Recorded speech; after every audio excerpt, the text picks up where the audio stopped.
Hello guys, इस lecture में start करते हैं अपना इन्वर्टिंग ऑपरेशनल एम्पलीफायर। तो देखते हैं इसके बारे में। Inverting it is inverting op amp. ठीक है ना। पहले तो फर्स्ट पॉइंट में इसकी डेफिनेशन की बात करते हैं कि इसमें हम लोग क्या करते हैं। In this configuration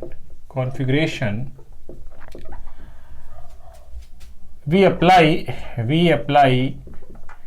input at negative terminal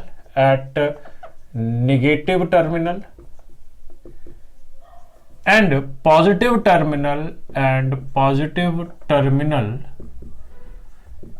is grounded clear. So अगर मैं डायग्राम बनाता हूं तो देखिए क्या डायग्राम निकल के आता है इसका।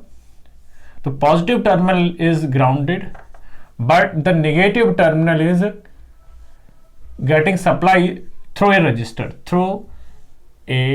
resistor ठीक है, through a resistor. Now this is your input voltage, that is of Vi. This is your R1 and this is your feedback resistance ठीक है यहाँ तक। and this is your output voltage. So in this configuration we apply the input at the negative terminal and positive terminal is grounded. ठीक है। Now this configuration has negative feedback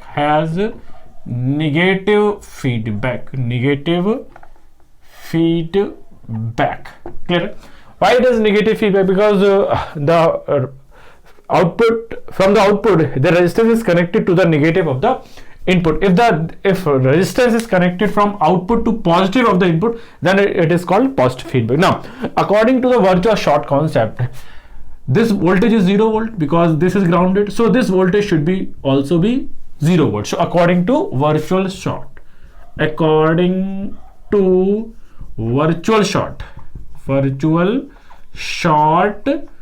concept ठीक है यहाँ तक। I hope so ये बात समझ में आ गई होगी। Now the input resistance of op amp is infinite, that's why this current is zero because the input resistance of op amp is infinite, that's why In is 0। Clear है यहाँ तक। I hope so ये सारी चीजें आपको याद होंगी। Now we are applying the KCL at this point। So in the second point we will find the gain। Now to obtain gain we apply the KCL। So KCL apply करते हैं। At this point it is 0 minus Vi upon R1 plus 0 minus V0 upon RF equals to 0.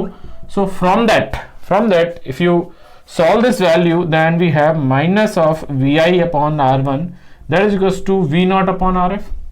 Now gain is what? Output upon input voltage. So V0 upon Vi is equals to, it is just cross multiply, so it is minus RF upon R1. So the gain of common emitter configuration is equals to, that is voltage gain, is equals to minus RF upon R1। clear? Now if RF is equals to R1, then the gain is -1, that is V0 upon Vi equals to -1, so V0 equals to minus Vi।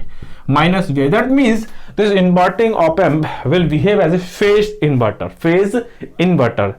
clear है यहाँ तक। So in the third point inverting op amp gives 180 degree phase shift between input and output voltages। clear है यहाँ तक। now in the voltage gain point, the voltage gain of this inverting op amp is mainly depend upon RF upon R1, so its maximum gain can be 1 if you take magnitude, otherwise AD is always less than 1 because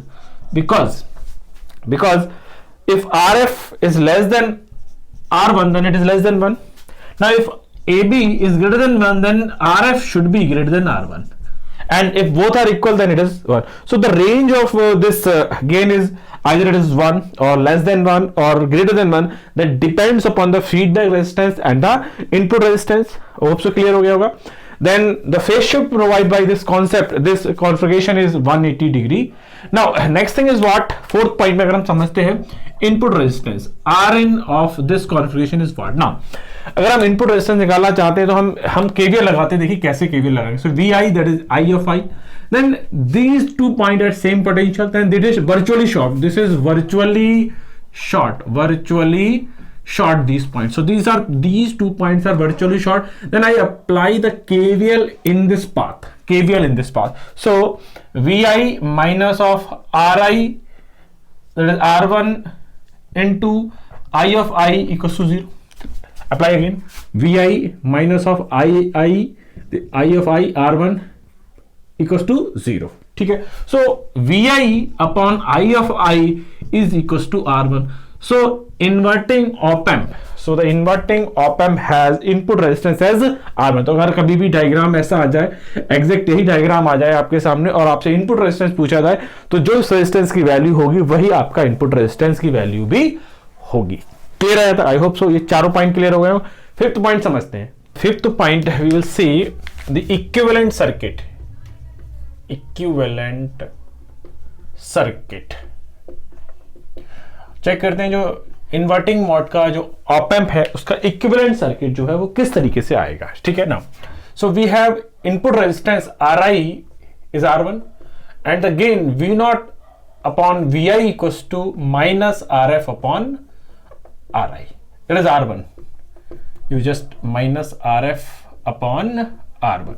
Then the V0 equals to minus Rf upon R1 into Vi. Now that output can be modeled as voltage controlled voltage source because output is depending upon input voltage. That's why it is called voltage controlled voltage source. Now the input is this. This is your input. This is your Vi. Then this is I of I and this is your input resistance, that is equals to Ri.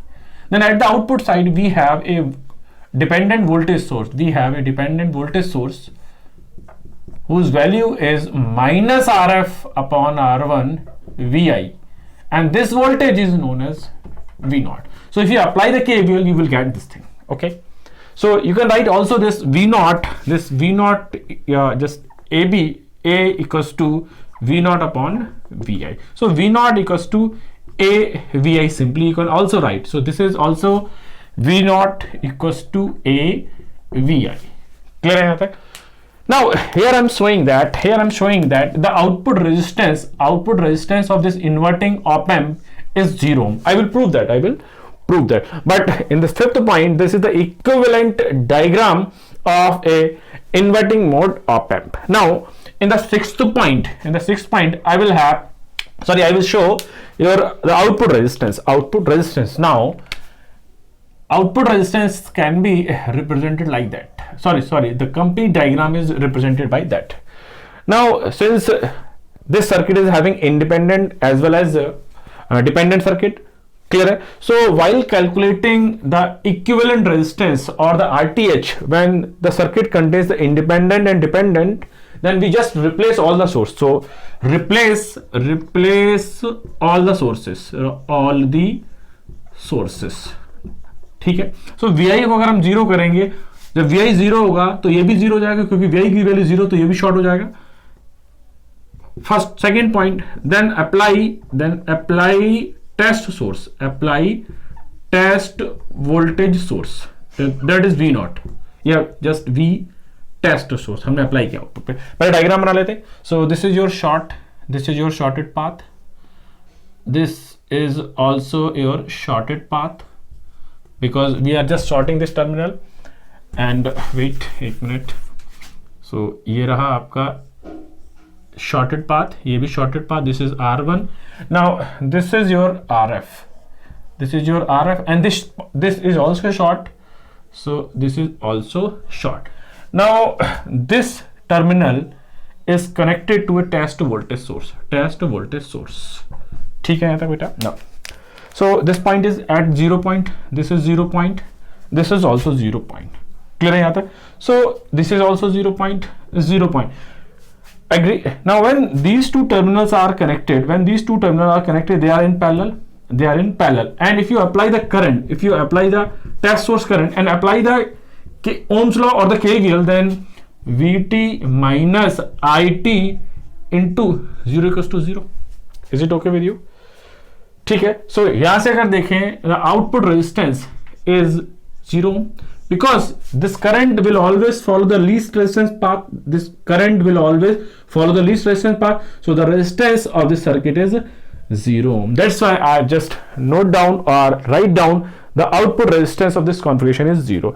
So in the sixth point, I will show you that the output resistance of in inverting mode op amp is 0 ohm. Clear है यहाँ तक? Now in the next point, seventh point, type of feedback.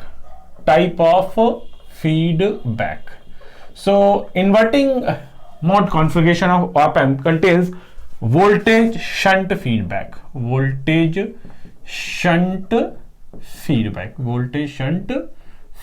ठीक है. Then in the eighth point, application of this configuration. तो बहुत सारे application है inverting mode op amp के. अगर पहला बताऊं, as A phase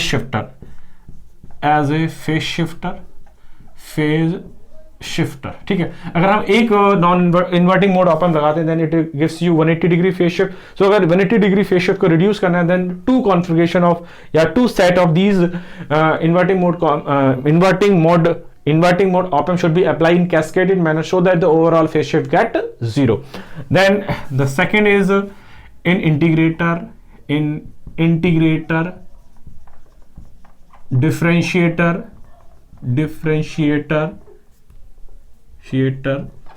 Then third one, summing amplifier. Next one is log, anti-log amplifier. Then we have B2I and I2V converter. तो बहुत सारे एग्जाम्पल हैं जहां आप इस इन्वर्टिंग मोड ऑपरेशनल एम्पलीफायर को क्या करेंगे, पढ़ेंगे. क्लियर है यहाँ तक? सो एट्थ पॉइंट के माध्यम से मैंने आपको जो इन्वर्टिंग मोड ऑपरेशनल एम्पलीफायर है उसको समझा दिया है. तो जो इन्वर्टिंग मोड ऑप एम्प है वो क्या करता है, उसका जो गेन होता है, पहले तो V0 upon Vi is just minus RF by R1. Then it provides 180 degree phase shift. its input resistance is R1, its output resistance is R0. It is having voltage shunt feedback. Clear है? And the equivalent circuit is just voltage controlled voltage source. This is called voltage controlled voltage source model. Clear? So op amp is just like a voltage controlled voltage source. If you see the JFET, that is called voltage controlled current source. If you see the BJT, then it is current controlled current source. So you have seen three types of sources. Clear है? So I hope so जो inverting mode op amp है बिल्कुल clear हो गया होगा. इस पे numerical जो वाला पार्ट है वो स्टार्ट करते हैं. न्यूमेरिकल. इस पे पहले एक सब्जेक्टिव न्यूमेरिकल लेते हैं, जो कॉन्सेप्ट पढ़ाया है उसको समझ. For the circuit shown in figure, if BI is 0.5 volt, then output voltage and current in this given figure. ठीक है. सो सॉल्यूशन देखते हैं पहले इसका. सपोज अगर आपको याद हो तो यहाँ पर एक RF रेजिस्टेंस लगा है, R1 रेजिस्टेंस लगा है, और जो नॉन इन्वर्टिंग टर्मिनल है वो ग्राउंड पे कनेक्ट है. नॉन इन्वर्टिंग कहाँ पे कनेक्ट है? ग्राउंड पे. और इन्वर्टिंग टर्मिनल वो सप्लाई से कनेक्ट है. तो ये जो गिवन कॉन्फ़िगरेशन है वो पता ही है किसका है, इन्वर्टिंग मोड का. तो वहाँ के लिए जो गेन होता था, अगर आपको याद हो, V0 अपॉन Vi बराबर होता माइनस RF अपॉन R1, जो कि हम प्रूव कर चुके हैं. RF की वैल्यू कितनी है? 25 के और 10 के. So it is 2.5 value, because ohm से cancel, so no unit. Clear है? Now V0 equals to minus 2.5, it is minus also. Minus 2.5 into Vi. No Vi is how much? 0.5. So minus 2.5 into 0.5. Clear है? So 25 जा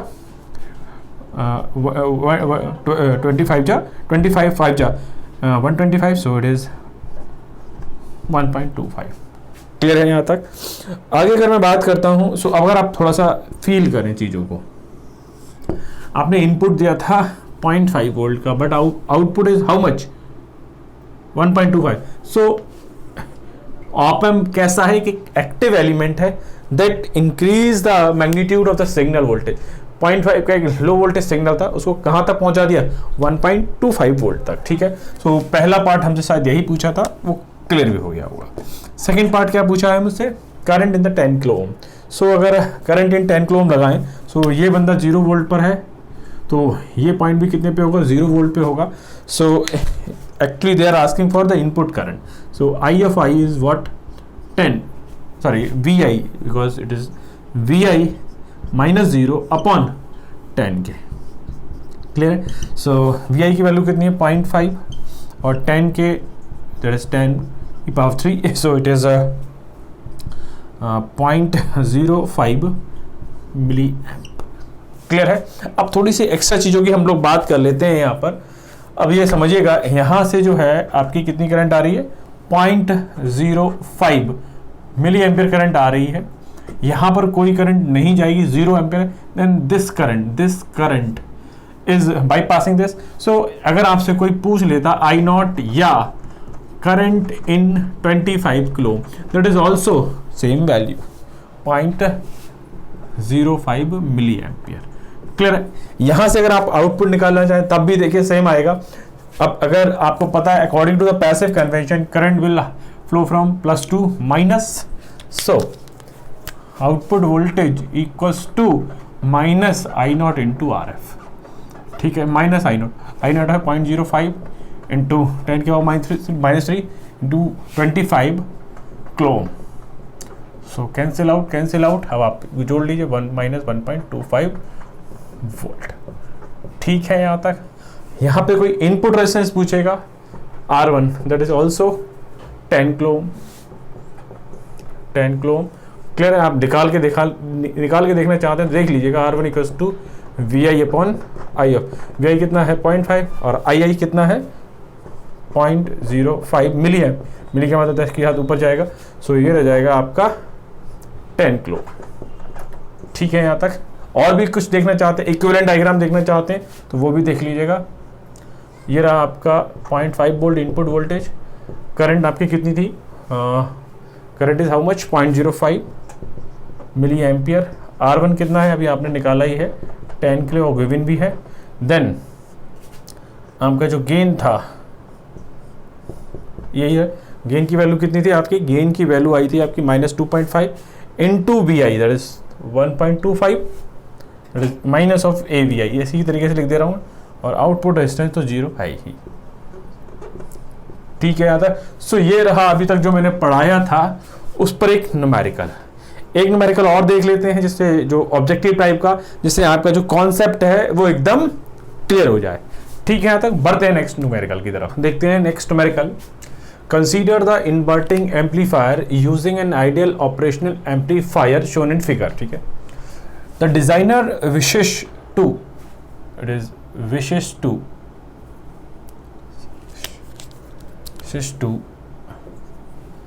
to realize the input resistance seen by the small signal source to be large as possible while keeping the voltage gain between -10 and -25. The upper limit of RF is 1 mega ohm and the value of R1 should be. Question बड़ा interesting है. 2 लाइनों का यहाँ मतलब निकालना पड़ेगा. Meaning क्या है, जो small signal source to be large as possible. Meaning क्या है, हम ये चाह रहे हैं कि जो आउटपुट है वो ज़्यादा से ज़्यादा मिले, बड़ा से बड़ा मिले. कैसे मिलेगा वो समझिएगा. ठीक है. अभी पहला ऑप्शन है इन्फिनिटी, दूसरा ऑप्शन है 1 मेगा ओम, फिर है 100 के, फिर है 40 के. डायग्राम आपके सामने है. मैं पहले आपको मीनिंग समझा दूं. इसका मीनिंग क्या है, जो स्मॉल सिग्नल सोर्स है, सपोज आपने जो सिग्नल दिया, इनपुट जो दिया है वो कुछ इस तरीके का है, स्मॉल सिग्नल है. आउटपुट पे आप कैसा चाहते हो, लार्ज चाहते हो, जितना पॉसिबल हो सके. क्लियर है. सो ये यहाँ पर स्मॉल जो सिग्नल है उसका मैग्नीट्यूड जो इनपुट में है वो कम है, बट आप आउटपुट पे क्या चाहते हो, ज़्यादा चाहते हो. वो कैसे मिलेगा जरा समझिएगा. V0 अपॉन VI बराबर होता है -RF अपॉन R1. क्लियर है. अब अगर यहाँ पर अगर मैं बात करूँ, V0 बराबर है -RF upon R1 into VI. सही है यहाँ तक. कोई दिक्कत नहीं है। अब अगर मैं बात करूं केस 1 की बात करता हूं, पहले मैं केस 1 की बात करता हूं। केस 1 में मैं गेन ले रहा हूं, गेन कितना है -10, ठीक है। So -10 equals to -RF upon R1, minus से minus cancel, so 10 equals to RF की वैल्यू कितनी 1 मेगा ओम, सो 1 इंटू 10 की power 6 into upon R1, so R1 is how much, R1 is, अगर मैं इसका 3 पावर चेंज कर देता हूँ, सो इट इज 10 की पावर 3 अपॉन 10 नीचे आ जाएगा, so cancel out, so R1 is 100 kilo, ठीक है।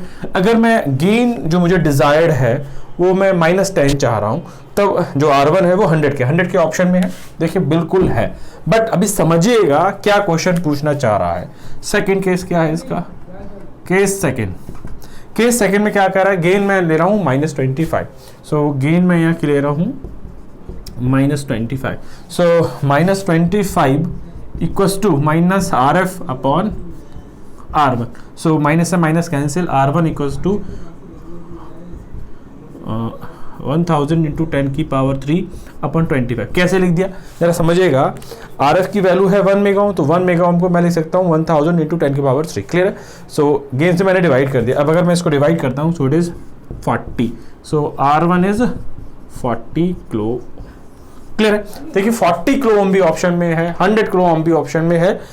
एक्चुअल आंसर क्या होगा, यही बड़ा इंपॉर्टेंट क्वेश्चन है। नाउ अगर मैं बात करूं यहाँ पर V0 इक्वल्स टू, अगर V0 इक्वल्स टू देखा जाए A इंटू VI तो लिखा जाएगा।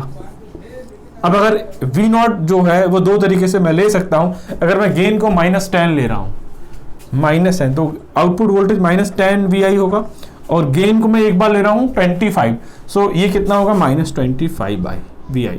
तो चेक कर लीजिए आउटपुट वोल्टेज जो है वो किस में ज्यादा होगा, क्योंकि यहाँ पे क्वेश्चन में ऑलरेडी मेंशन है मुझे जो स्मॉल सिग्नल है वो लार्ज चाहिए और गेन भी इन्हीं के बीच में चाहिए, क्लियर है। सो अगर मैं बात करूं, अगर मैं गेन 25 ले रहा हूं और एक मैं गेन 10 ले रहा हूं, अब मैं VI की वैल्यू क्या कर दे रहा हूं, फिक्स कर दे रहा हूं। सपोज VI की वैल्यू 1 वोल्ट है, सपोज VI इज 1, क्लियर। तो यहां पर देखिए कितना आएगा -10, और यहां पर कितना आएगा -25। अगर मैं इसका मोड लेता हूं, मैग्नीट्यूड लेता हूं, तो यहाँ 10 मिलेगा, यहाँ कितना मिलेगा 25। तो लार्ज सिग्नल कहां मिलेगा, यहीं तो मिलेगा केस सेकंड में। जब मैंने गेन 25 लिया, जब गेन 25 लिया है तो R1 की वैल्यू कितनी है 40 के, तो यही आपका एग्जैक्ट आंसर होगा, सॉल्यूशन डी।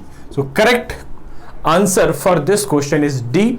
क्वेश्चन को ध्यान से पकड़िएगा, बहुत सिंपल क्वेश्चन था, सिर्फ इन्वर्टिंग मोड एम्पलीफायर का डायग्राम बना दिया, गेन दे दिया, फीडबैक रेजिस्टेंस दे दिया, R1 की रेंज पूछ ली, बट आपको क्वेश्चन में सिर्फ घुमाने की कोशिश की है, इसके अलावा कुछ भी नहीं किया है। क्लियर है यहाँ तक, डन, समझ में आ गया है, बढ़ते हैं आगे।